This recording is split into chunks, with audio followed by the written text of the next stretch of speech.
If you thought the Louvre's jewelry heist was bad, wait until you hear about these. The heist happened in the Celtic-Roman Museum of Manching, Germany. Small town, quiet, peaceful, mostly famous for its archaeological digs. The thieves? A professional gang, already known for stealing high-value metals. Later, police linked them to at least 18 other robberies across Germany.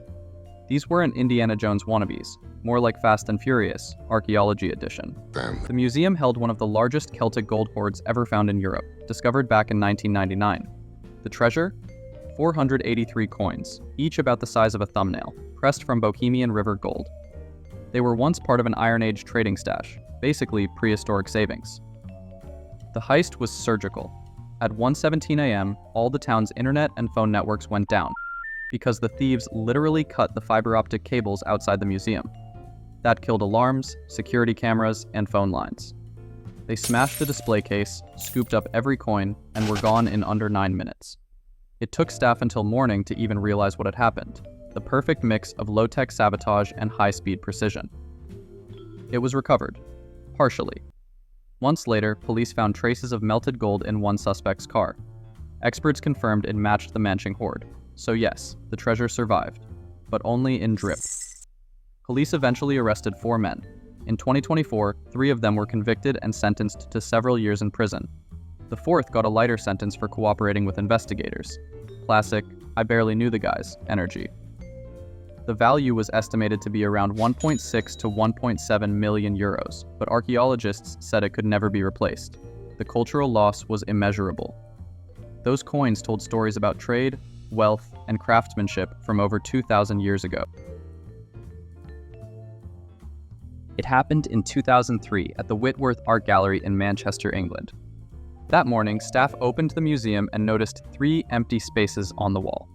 No broken doors, no alarms, just silence, and a missing Picasso.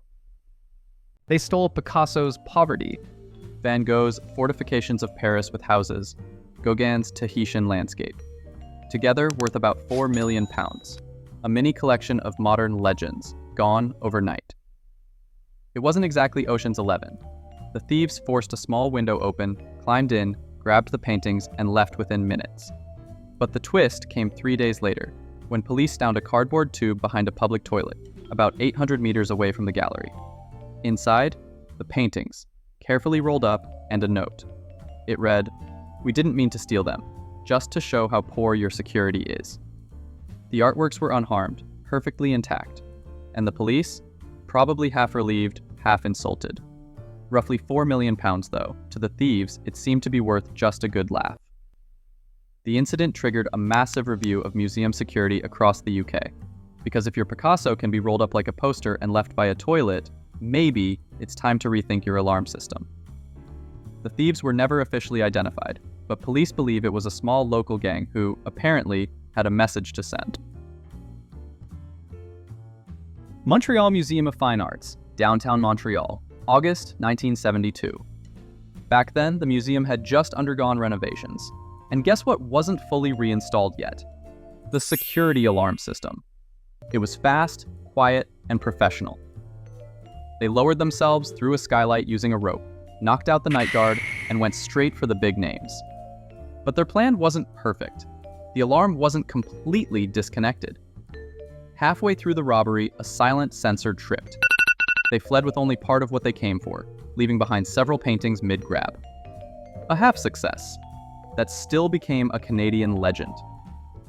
They stole 18 paintings and 39 smaller artifacts. Among the masterpieces were works by Delacroix, Gainsborough, Bruegel, Millet, Courbet, and even more. The total value is estimated at $28.4 million in today's value. The single largest art heist in Canadian history. And the most frustrating one, because almost nothing was recovered. Only one painting, a small Bruegel, turned up years later. The rest? Gone. Rumors say some pieces were offered on the black market, others possibly traded for drugs or guns in the US. The 3 men responsible for the heist were never identified. To this day, no one knows their names, their faces, or how they managed to pull off Canada's largest art theft ever. It's been over 50 years, and the Montreal police still keep the case open. Gogh Museum, Amsterdam. Home to the largest collection of Vincent's works in the world. Security cameras? Check. Motion sensors? Check. High-tech alarm? Double check.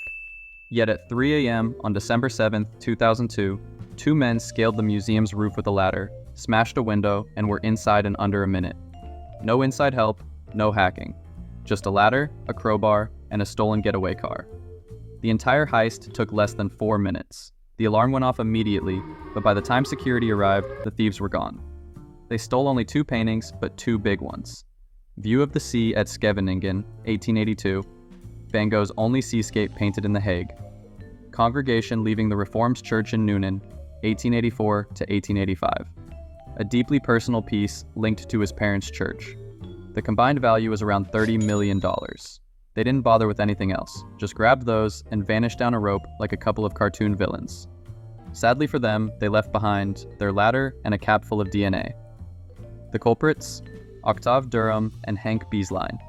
They weren't art lovers, just career burglars. But in 2002, they decided to level up. Why rob houses when you can rob a national museum? Durham and Bieslein had already been convicted in 2004, but the art didn't come home until more than a decade later. Italian police found them in 2016 during a raid on a Naples mafia safe house.